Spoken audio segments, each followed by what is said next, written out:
Hey guys, my name is Elijah and in this tutorial I will show you how to group pages in Notion. So this is my way how I do it. First click on add a page and this page will be your group page. So group number 1. As you can see right now I can add to this group every page that I want. So let's click on Monday and now simply click move to and then group 1. Now Tuesday, move to group 1. Now Wednesday, move to group 1.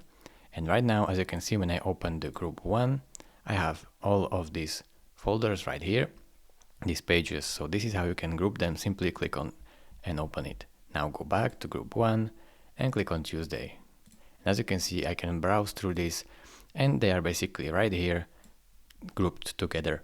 Thank you very much for watching. If this video was helpful to you, consider subscribing and liking this video, and I will see you in the next tutorial. Bye bye.